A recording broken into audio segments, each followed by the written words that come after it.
Bonjour à tous les amis et bienvenue dans cette nouvelle vidéo de Vivre sainement. Aujourd'hui, on va parler de la Réserve fédérale américaine, la Banque centrale des États-Unis et d'un combat secret qui dure depuis 1944 avec la City de Londres. On va également voir ce que cela change pour notre portefeuille en France, car vous allez voir que ça y influe beaucoup.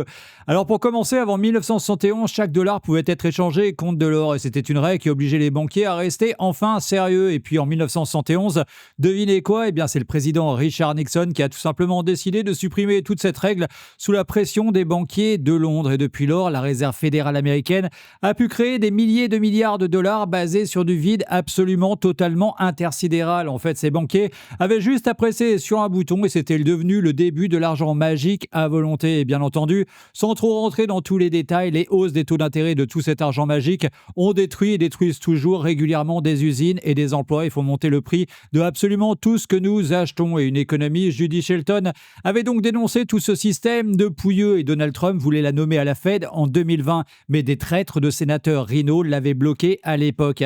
Et devinez quoi, cette semaine, elle revient enfin sur le devant de la scène et brise le silence. Regardez. Hier, dans l'émission Squawk Box sur MSNBC, Judy Shelton a présenté les grandes lignes de la lutte visant à ancrer la Réserve fédérale dans un système américain pour la première fois de l'histoire récente. Écoutons-la.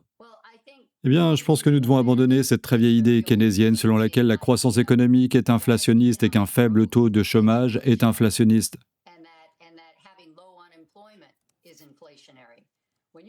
Lorsque la croissance économique est forte et que c'est l'activité productive qui augmente la production économique, on augmente l'offre.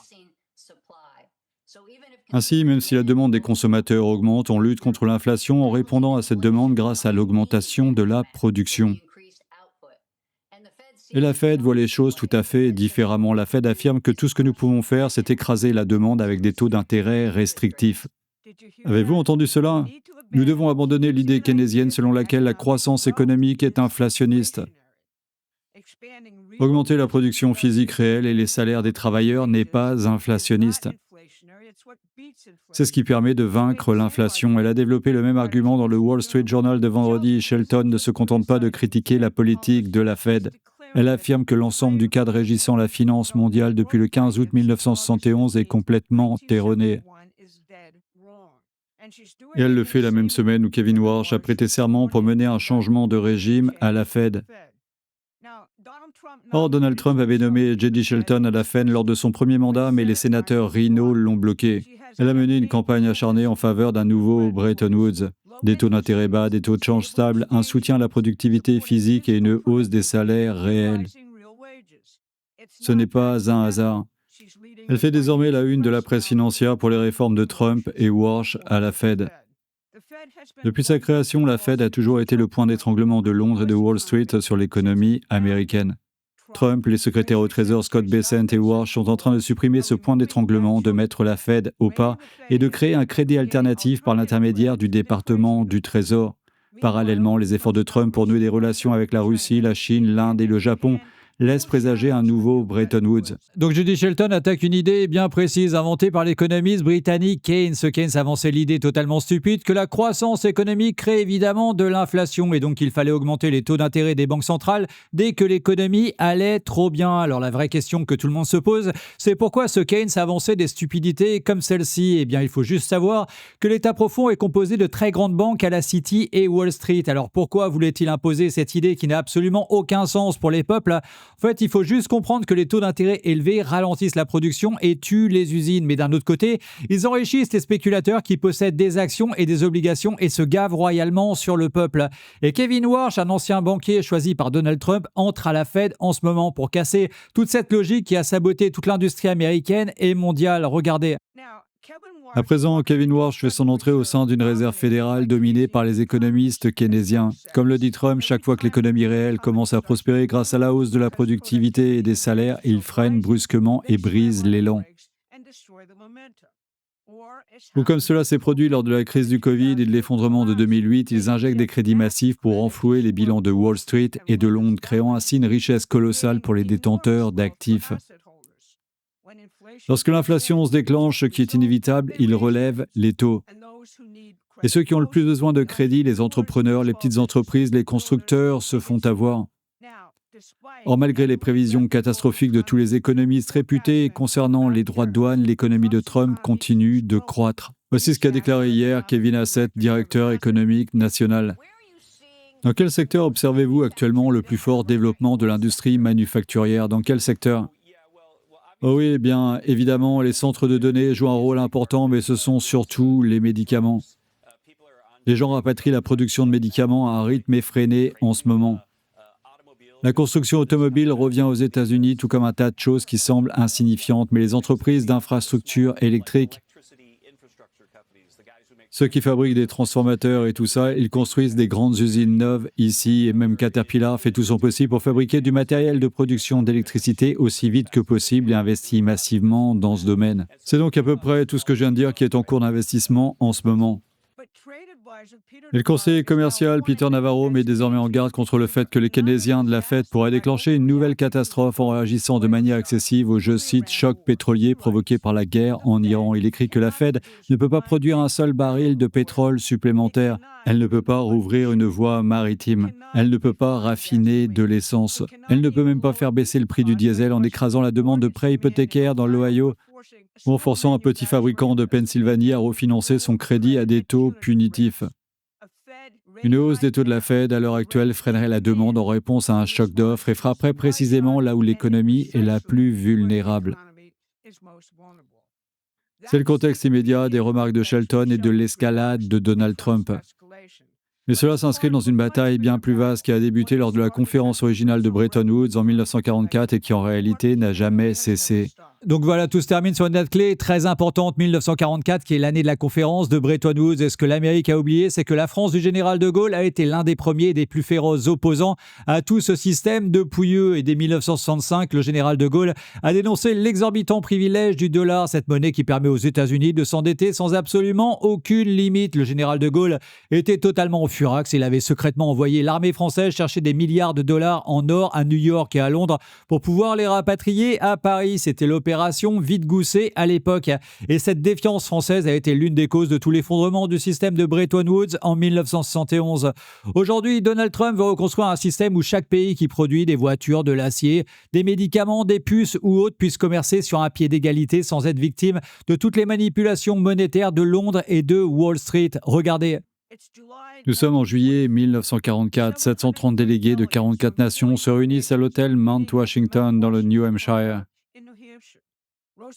Roosevelt a déjà dit à Churchill qu'après la guerre, les Américains démantèleront le système colonial de l'Empire britannique et aideront le monde à se développer en utilisant les méthodes américaines perfectionnées pendant la guerre. L'homme de confiance de Roosevelt, ici présent, Harry Dexter White, du côté britannique, John Maynard Keynes, économiste, célébrité, aristocrate, malthusien, passionné de génétique, qui a admis dans l'édition allemande de sa théorie générale que l'Allemagne hitlérienne offrait un meilleur environnement pour ses idées sur les systèmes occidentaux fondés sur la liberté. Il qualifia la conférence de cirque en raison de la présence d'Indiens, d'Africains, de Sud-Américains et de Chinois. Keynes a conçu le Bancor, une monnaie internationale contrôlée par une banque centrale supranationale, dans laquelle les débiteurs comme la Grande-Bretagne se voyaient accorder des lignes de crédit automatiques et les créanciers comme les États-Unis étaient contraints de puiser dans leurs réserves, un système conçu pour permettre à la Grande-Bretagne de continuer à exploiter et à financer son empire grâce au crédit américain. Pensez à la proposition faite par McCartney en 2019 à Jackson Hole concernant une monnaie mondiale synthétique destinée à remplacer le dollar et à ses projets actuels visant à mobiliser les nations du Moyen-Orient contre les États-Unis et la Chine. La similitude n'est pas fortuite. Le plan de Roosevelt, le dollar américain comme monnaie de réserve adossée à l'or, des taux de change fixes, des contrôles de capitaux pour empêcher les flux spéculatifs de ruiner les économies souveraines, le FMI en tant que mécanisme de stabilisation et non comme l'organe d'application des politiques monétaires qu'il est devenu. Les pays producteurs avaient l'avantage. Le système américain d'Alexander Hamilton a été intégré à l'architecture mondiale. Roosevelt a gagné là-dessus, Keynes a perdu. Pendant 27 ans, de 1944 à 1971, Bretton Woods a généré la période de croissance économique réelle la plus soutenue de l'histoire de l'humanité. Après la mort de Roosevelt, à partir de Truman, cependant, l'intention initiale a été corrompue. Les manipulations de Londres ont finalement poussé Nixon à mettre fin à Bretton Woods le 15 août 1971. le dollar fut dissocié de l'or. La City de Londres a mis en place le marché offshore de l'euro-dollar. Kissinger a mis en place le pétrodollar avec les Saoudiens. Et chaque crise provoquée, chaque choc pétrolier, chaque guerre du Golfe, chaque vague de panique inflationniste a fait transiter l'argent par le circuit londonien tandis que l'économie réelle se désindustrialisait. La politique étrangère de Donald Trump, une fois que l'on maîtrise sa nouvelle stratégie de sécurité nationale, devient très claire dans ce contexte. Elle stipule explicitement que nous ne participerons plus à notre déclin contrôlé. Elle dicte son approche vis-à-vis de la Russie, de la Chine et de l'hémisphère occidental et de la région Indo-Pacifique en tant que principaux blocs commerciaux de l'Inde et du Japon en tant qu'acteurs clés, ainsi que la fin des guerres impériales. Il s'agit d'un retour délibéré à l'intention d'après-guerre de Roosevelt. Donc d'un côté, l'or et la production, et de l'autre côté, la spéculation et le dollar roi. Et aujourd'hui, Donald Trump est en train de construire un tout nouveau réseau commercial qui s'appelle le Core 5 et qui réunit pour l'instant les États-Unis, la Chine, la Russie, l'Inde et le Japon. Alors je pense que tout le monde aura remarqué que la France et l'Europe n'en font absolument pas partie. Mais Donald Trump n'a jamais dit qu'elles en seraient totalement exclues définitivement. Il a au contraire répété que toute nation souveraine qui veut produire et commercer sur une base équitable, sans manipulation monétaire, est vraiment la bienvenue. Donc la France et toute l'Europe doivent choisir leur camp, rester dans le giron de la City de Londres et s'effondrer complètement, ou alors rejoindre cette nouvelle alliance de producteurs. Regardez. Maintenant, avant d'en venir à la suite, vous allez voir un autre élément que Donald Trump est en train de mettre en place. L'administration n'attend pas la Fed.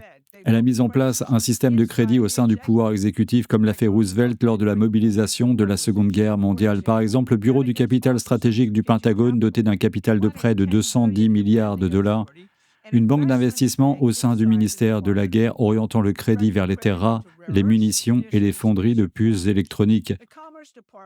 La participation de 9,9 milliards de dollars du ministère du Commerce dans Intel garantissant de manière permanente la présence d'une fonderie de puces américaine sur le sol américain. Les 2,26 milliards de dollars de prêts accordés par le ministère de l'Énergie pour le plus grand gisement de lithium de l'hémisphère occidental ainsi que la coordination du projet Genesis pour une révolution scientifique de pointe.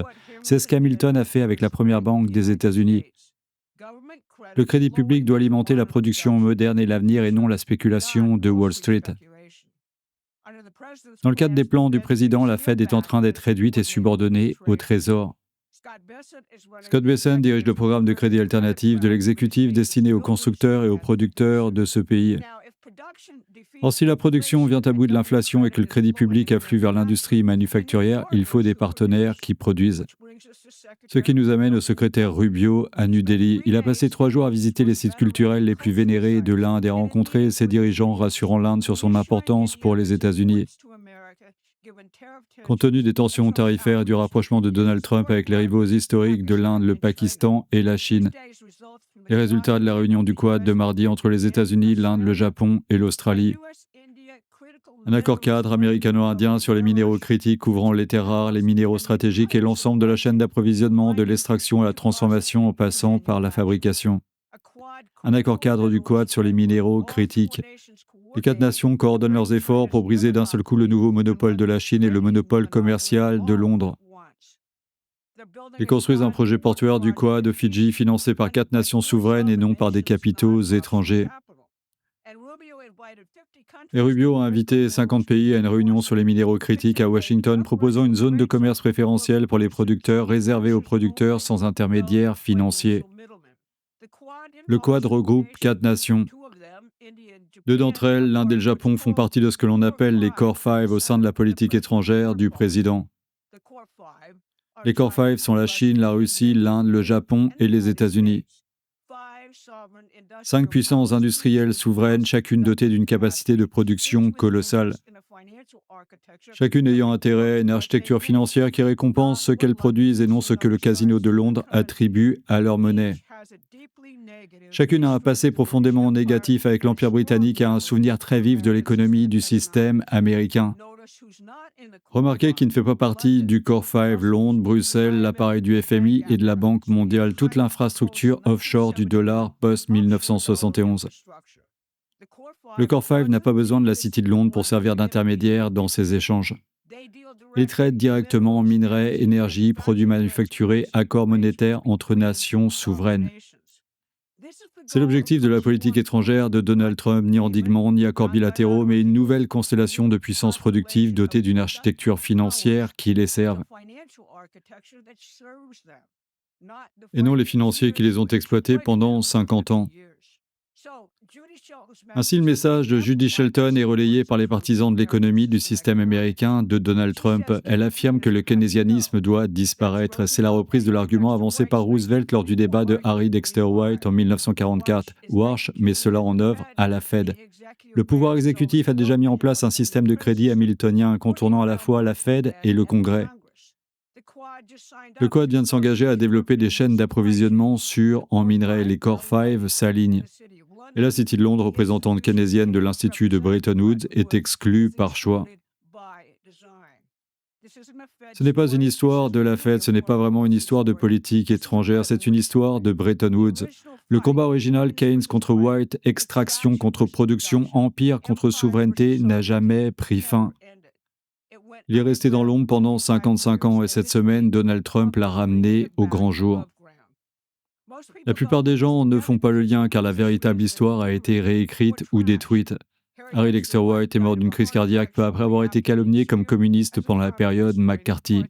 Donc Marco Rubio, le secrétaire d'État américain, a passé 4 jours en Inde et officiellement c'est des visites culturelles et officieusement il a signé des accords sur les minerais rares avec l'Inde, le Japon et l'Australie. Ces pays, plus la Chine et la Russie, forment donc le Core 5 et leur objectif, c'est de commercer directement entre eux sans passer par les banques londoniennes et donc toute cette nouvelle route de la soie financière laisse évidemment l'Europe sur le carreau et la France qui a toujours refusé le diktat du dollar américain sous le général de Gaulle a vraiment une carte à jouer en ce moment. Notre industrie, notre savoir-faire et toute notre histoire font de notre pays un partenaire naturel de ce tout nouveau Bretton Woods.